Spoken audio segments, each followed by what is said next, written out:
And right now, if anyone's like me and you go outside and you're just thinking, oh man, it's too hot, you might want to stay inside, maybe watch a movie. Our movie guy, Will Meyer, is here to tell us, we're switching this up. We're not telling you what to see, skip, or rent anymore. We're going to make it more specific. We're using star ratings. That's right. And you were telling me that just for people's perspective, he's not going to give out many 4 stars. If he gives out a 3-star, it's that is pretty a good movie, yeah. right? Yeah, I'm tough, unfortunately. So yeah, 3 stars, if you get that, it's pretty good. Okay, so we're starting out with The Magnificent Seven. Yeah, this is a remake of a remake. This is a movie that I grew up watching. The original film, Seven Samurai, one of the best movies ever made, and it was remade into a Western in 1960. This is the new and updated version starring Denzel Washington, also Ethan Hawke, Vincent D'Onofrio, and Chris Pratt.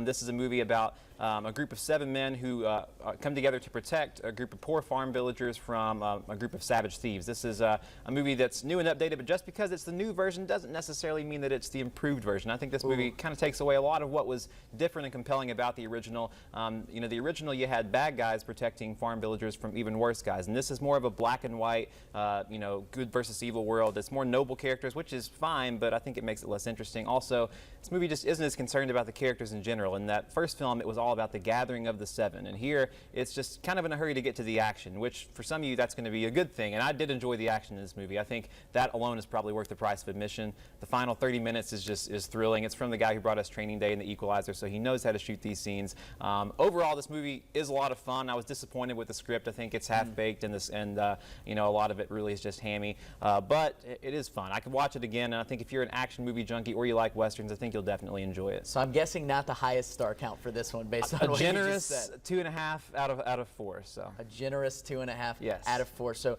the next movie is an animated movie. It's Storks, and I was kind of hoping you were going to tell me this is one of those where you can go with the whole family and the adults are going to enjoy it too. You know, that's been the case a lot lately, especially with this studio who brought us Lego Movie. And this is one of the only family movies out this season, so you'd hope that it would be good. I certainly had it on my fall movie preview. It's got a lot of talents involved. The guy who brought us the Muppet movie remake and Forgetting Sarah Marshall. It's got Andy Samberg, Jennifer Aniston. And big cast. Yeah, and I like the premise here. You have Storks. They've moved on from delivering babies to delivering packages, in case you hadn't heard. And so it's you know, some sly social commentary there, but afterwards I just wonder, you know, what did the people see in this? This movie has nothing beyond its premise. There's nothing original or exciting. Oh no. It's a movie that really just has jokes that are just half-baked, and they really just don't land. I think a lot of it has to do with the energy. This movie is 90 miles an hour. It's relentlessly aggressive. I just found it to be so obnoxious, and so I think that kids are going to be entertained just because this movie moves, but adults, there's nothing to really laugh at. I mean, if I had to say anything, I like the animation, I like the message, but that's it. So this is a pretty big disappointment for me. So it's going to be another low star. 1.5. Ooh, 1.5. That is a low blow. Let's hope this one does better. Bloodfather, yes. Maybe taking a dark turn. Actually, this is a more violent movie. This is gritty and pulpy, but it's actually fun. This is a Mel Gibson movie. This is a return to form for him. This movie's on demand right now.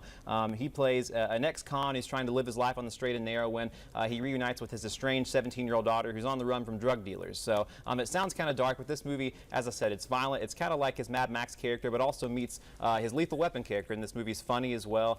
This movie's a blast, I thought. It's nothing you haven't seen before, but it's like a looser, less morose version of Taken. This movie, I laughed and enjoyed myself throughout. There's good characters, good performances, and just a lot of fun action in this film. I think this is a great Sunday afternoon movie, especially if you're an action junkie. So maybe kind of similar to Django Unchained, where it might be really gory, but it's also pretty entertaining. Yeah, it's pretty light the entire time. So yeah, I'm gonna give this one three out of 4.